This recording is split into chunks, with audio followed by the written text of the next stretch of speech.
Secrets do not die, they simply wait for their owners to pass away before they begin to speak. Imagine spending your entire life painting a perfect portrait, only to find that in your final moments, the only thing you leave behind is a drawer full of scarred journals. Cary Grant, the ultimate icon of elegance, once made a haunting confession: "I wish I were Cary Grant." A seemingly light-hearted remark, yet it carried the weight of a life lived in a borrowed identity. The reality of an Archibald Leach, broken and fleeing a poverty-stricken past, and a mother erased into the shadows. Or take Rock Hudson, the leading man who made millions of hearts flutter, yet was forced to sign a fraudulent marriage contract just to protect the profits of studio bosses. The truth only surfaced once the films had gathered dust and top-secret letters were unearthed from locked rooms. Tonight, we won't be talking about the roles they played. Instead, we will listen to the echoes from the rawest, darkest corners where legends had to choose. Live a life of lies or die with a genuine truth. As the velvet curtains close and the non-disclosure agreements expire, it is time for the real pieces of their lives to be assembled, starting with the man who had to abandon his true self to become a borrowed legend. Cary Grant, an orphan amidst opulence. When people think of Cary Grant, they immediately envision a flawless gentleman, a perfectly tailored suit, a heart-melting smile, and an elegance that became the gold standard of Hollywood. But behind that million-dollar exterior lay a bitter truth that only truly stunned the public after his death in 1986, and most notably through the documentary Becoming Cary Grant, 2017. Cary Grant was in fact a 30-year performance by a man whose real name was Archibald Leach. Archibald was not born into luxury. He grew up in a poverty-stricken family in Bristol, England. When he was 9, a life-altering event occurred. His mother suddenly disappeared. His father told him she had gone on a long holiday and later claimed she had passed away. Archibald grew up with a hole in his heart, an abandoned child wandering with circus troupes, searching for a shred of familial warmth. But the truth was crueler than any child could imagine. According to records later discovered and cited by The Guardian, his mother had not died at all. His father, wanting to be free to remit, had committed her to a mental institution and kept her existence a secret for over 20 years. When Archibald arrived in Hollywood studio, bosses saw a gold mine. They demanded he erase the cheap name Archibald Leach, wipe away his Bristol accent, and above all, obliterate that traumatic past. They sculpted Cary Grant, a construct with no origin, no pain. He was forced to become an elite icon, a man who felt like a stranger to himself. In his journals and secret therapy sessions, Grant confessed to a profound sense of isolation. He spent a fortune on psychological treatment, trying to reconnect with the broken child Archibald within. There is a cruel irony. By the time Cary Grant was the wealthiest star on the planet, he discovered his mother was still alive in that institution. He spent the rest of his life caring for her, but tragically, the woman no longer recognized her own son. In her eyes, Archibald was dead, and the glamorous man standing before her was a stranger named Cary Grant. This is why he once said, "Everyone wants to be Cary Grant. Even I want to be Cary Grant." He was jealous of his own shadow because Cary Grant was happy and perfect, while Archibald Leach remained an orphan amidst opulence. Cary Grant carried this obsession with abandonment to his grave, leaving behind a costly lesson on how ruthlessly Hollywood can swallow a person's identity.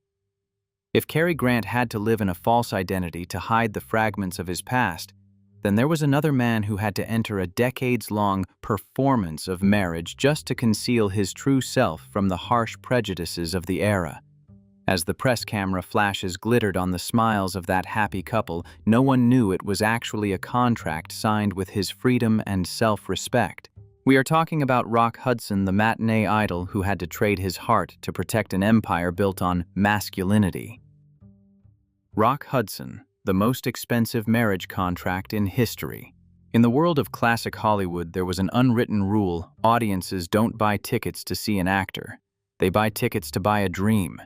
And Rock Hudson was the greatest dream that Universal Studios ever manufactured.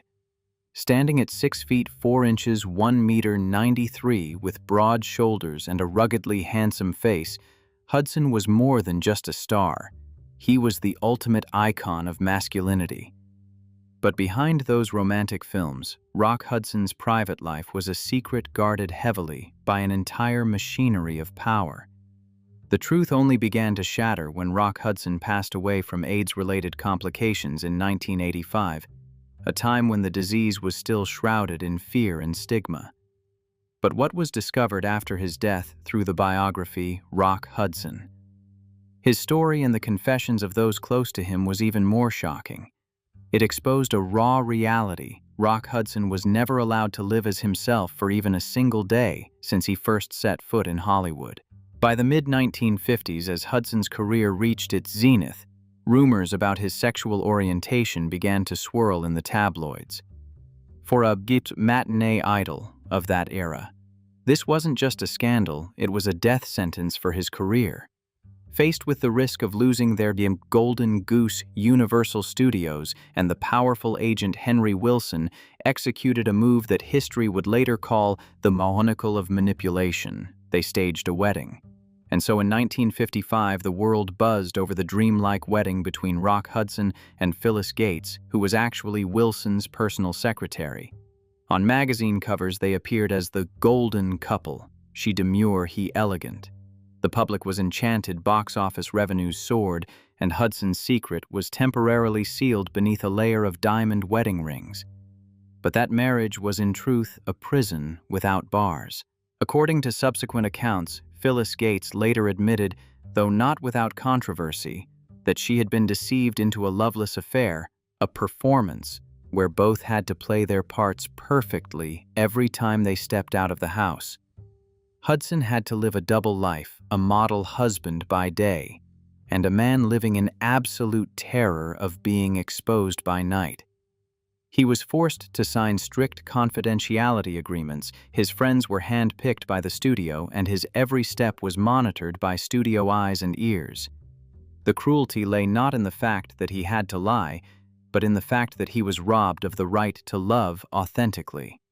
Hollywood turned Rock Hudson into a perfect commercial product, but it suffocated the man born Roy Scherer Jr. inside. He had to sacrifice his true self to feed an illusion for the public. Hudson's loneliness was so profound that in his final years he chose absolute silence, only revealing the truth when AIDS no longer allowed him to run.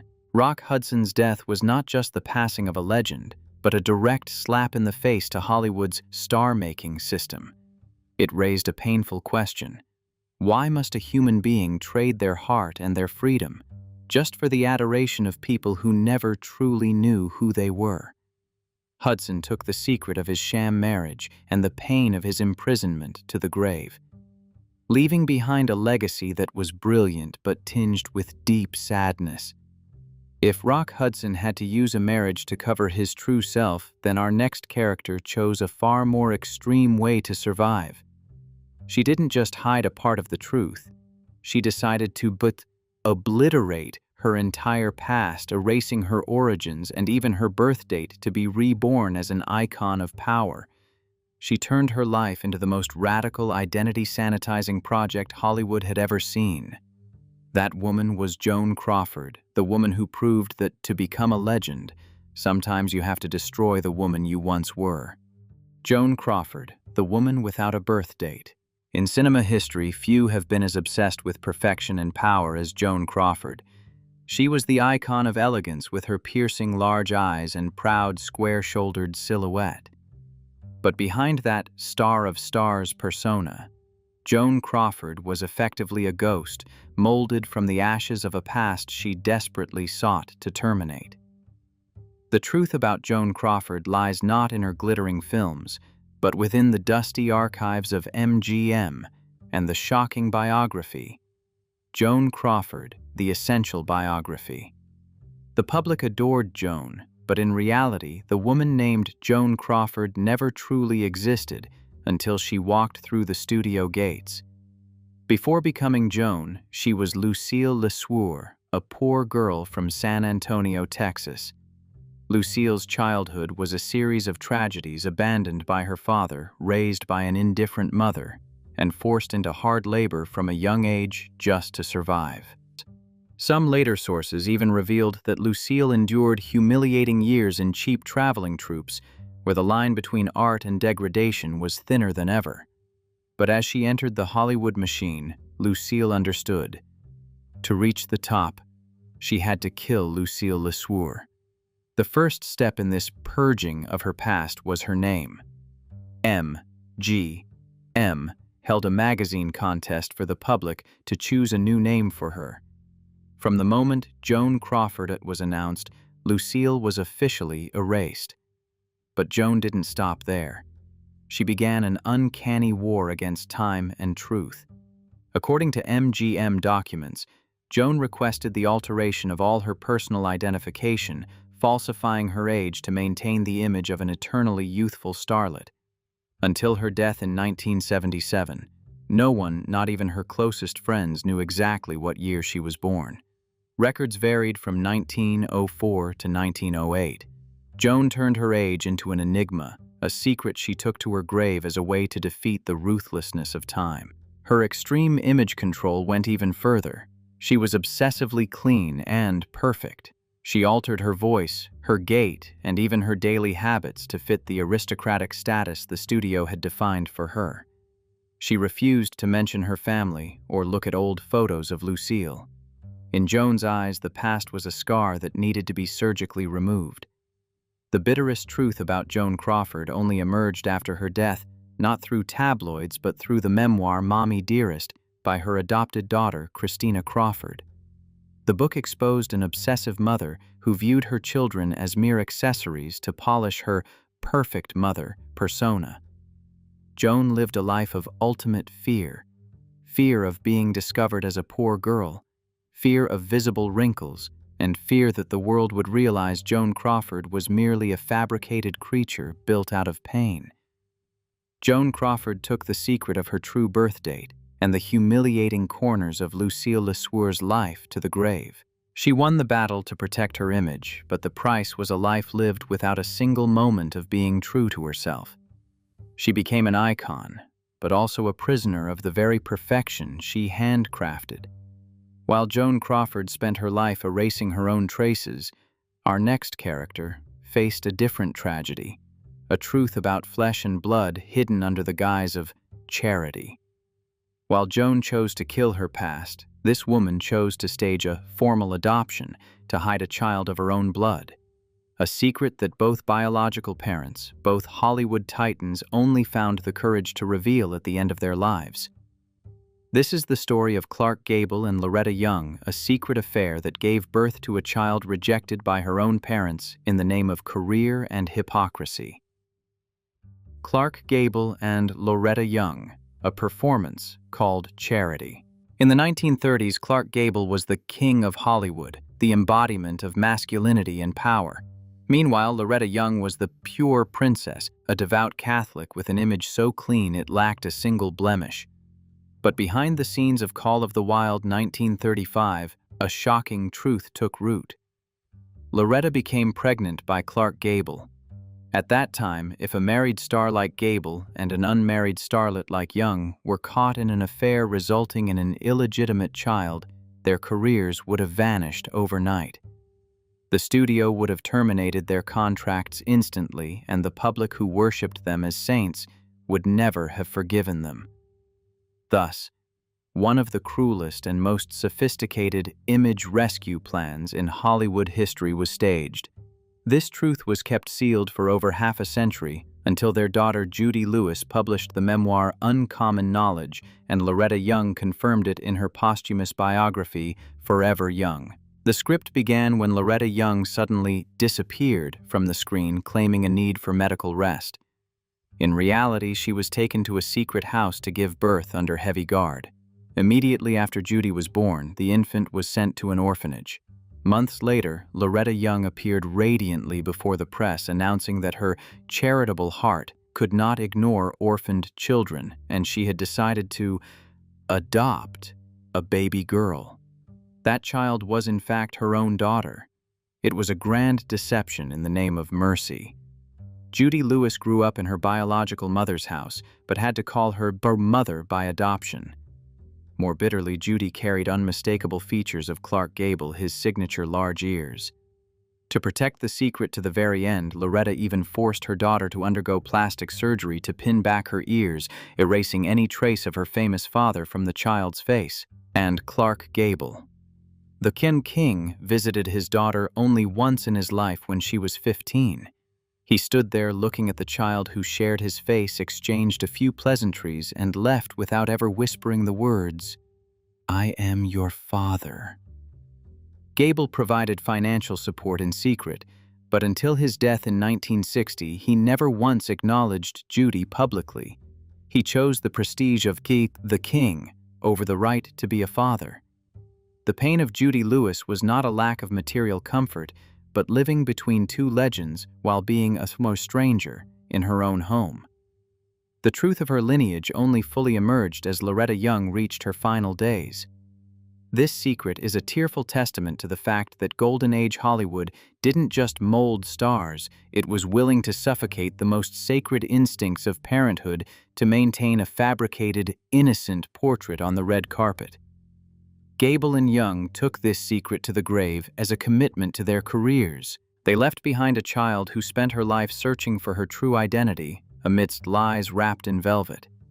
If the truth of Gable and Young was the pain of blood rejected under a merciful veneer, then our next character suffered a different agony. A dark and scarred past she sought to cover with the most ethereal and elegant beauty in the world. This woman seemed not of this earth, but in reality she was a survivor stepping out of the ruins of history, carrying memories the studio always wanted her to white out. That was Audrey Hepburn, the angel whose smile lit up Paris, but whose depths hid the ghosts of famine, betrayal, and a heart that never truly healed. Audrey Hepburn, the angel from the ruins. In the public eye, Audrey Hepburn was the symbol of perfection, not just an actress, but a stainless muse. However, the raw truth only began to surface through the book Audrey at Home by her son Luca Dotti, and private letters released after her death in 1993. The greatest secret Hollywood sought to hide was this. The slender, ethereal Audrey was actually a survivor of horrific psychological trauma from World War II. While other stars were molded to be glamorous, Audrey carried a deep family shame. Her father, Joseph Rustin, was a fervent supporter of Nazism. According to later historical documents, he abandoned the family when Audrey was very young to follow his extremist ideology, a wound that Audrey never truly moved past. Paramount Studios understood that a muse could not have a father with genocidal leanings. Thus they encouraged her silence, turning his absence into a vague story of its appearance to preserve her purity. But the tragedy didn't end there. Audrey spent her adolescence in the Netherlands under Nazi occupation. The wayfish look the world later obsessed over was actually the result of the hunger winter of 1944. According to her son, Audrey survived by eating tulip bulbs and drinking water to trick her stomach for months. She witnessed relatives being executed and trains hauling Jewish people to concentration camps. Those horrific memories are why Audrey always refused roles involving war or violence. She feared that if she touched those scars, the angelic facade she carefully built would shatter. She chose silence and smiles, carrying the pain of chronic malnutrition that led to multiple secret miscarriages. The public saw a woman who struggled to conceive, but few knew her body had been ravaged to the core by the cruelty of history. It was only in her final years as an ambassador for UNICEF that Audrey began to open up slightly about her past. Yet she always maintained a certain distance to protect the joy she wanted to bring to the world. Audrey Hepburn took the pain of her father's betrayal and her wartime nightmares to the grave, leaving behind a legacy of grace built upon the very ruins of her life. She is proof that sometimes the most magnificent beauty is forged from the deepest pain. Leaving behind the haunting memories of Audrey Hepburn's ruins, we enter perhaps the most steadfast yet quietest love story in Hollywood history. If Audrey had to hide her weakness to play the angel, then our next character, an Iron Lady, with 4 Academy Awards, accepted being invisible for 26 years to protect the honor of the man she loved. In a movie capital where every scandal could be monetized, their silence was the most expensive secret of all. That was Katharine Hepburn and her silent 26-year romance with Spencer Tracy, a secret they swore to protect with absolute silence until their very last breath. Katharine Hepburn and Spencer Tracy, 26 years in the shadows. Katharine Hepburn was unlike anyone else in Hollywood. She was fierce, wore trousers when other women wore skirts, and possessed a sharp intellect that made studio bosses both respect and fear her. But behind the image of this independent, self-reliant woman lay a secret she swore to take to her grave, a deep, devoted love for actor Spencer Tracy that remained entirely invisible to the public. The truth of this romance was only fully confirmed after Spencer Tracy's wife passed away in 1983, and through Katharine's own memoir, Me Stories of My Life.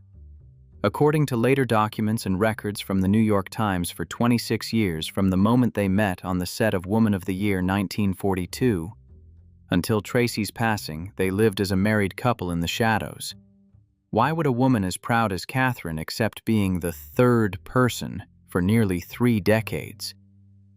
The answer lies in the ruthlessness of the studio system and the hypocrisy of the era. Spencer Tracy was a devout Catholic, and more importantly, he was the symbol of the family man that Hollywood was laboring to promote. A divorce would have been the end of Tracy's career, and an infidelity scandal would have destroyed both their images. Thus, they created a perfect performance of silence. They never appeared together on the red carpet unless it was to promote a film. They lived in separate houses, though in reality they were constantly together. Even when Tracy fell gravely ill, Katharine moved in to care for him in secret, but she always had to slip away before reporters or acquaintances visited. The pinnacle of the pain known as this secret was the day Spencer Tracy died in 1967. Out of respect for his wife and official family, Katharine Hepburn did not attend the funeral of the man she had loved her entire life. She stood outside his life legally and officially, even though she was the last person by his side when he took his final breath. She carried that loneliness in silence for many years afterward, refusing all questions about Tracy until there was no one left to be hurt by the truth. Katharine Hepburn's secret was not a cheap scandal. It was an ultimate sacrifice of status to protect a moral image that Hollywood forced her man to carry. She proved that sometimes the greatest love is not possession, but the silence kept to ensure the world of the one you love does not collapse. If Katharine Hepburn chose silence to protect a love, our final character allowed his secrets to find their own way into the light in an unexpected way. He was an elegant, dignified gentleman, a man the world trusted as the standard bearer of integrity. But after he passed, a secret drawer was opened, revealing thousands of recordings and journals that shattered every illusion of a pristine Hollywood. That was Glenn Ford, the man who left behind an audio will, opening a shocking final chapter on the price of suppressed truth. Glenn Ford. Echoes from locked drawers. Throughout the 1950s and 1960s, Glenn Ford was the face of reliability. With his calm demeanor, kind smile, and steady eyes, he was always cast as the righteous hero, the model father, or the dignified gentleman. The public trusted Glenn Ford implicitly. They saw in him a rare stability amidst a Hollywood rife with scandal. But the truth about this man of integrity only exploded in 2006, after he passed away at the age of 90. His only son, Peter Ford, while clearing out his father's estate, discovered a shocking treasure trove, thousands of audio tapes, and hundreds of detailed journals hidden away in locked cabinets. Based on the jarring biography, Glenn Ford: A Life, penned by Peter Ford, from those materials, the world realized with astonishment that the Glenn Ford they knew was only a tiny fraction of a complex, submerged iceberg. Behind the image of the venerable husband and father was a volatile private life with overlapping relationships that he never breathed a word of to anyone, including his official wives. His journals meticulously recorded the names, dates, and fractured emotions of over 100 secret affairs, including some of the most glamorous stars like Marilyn Monroe and Rita Hayworth.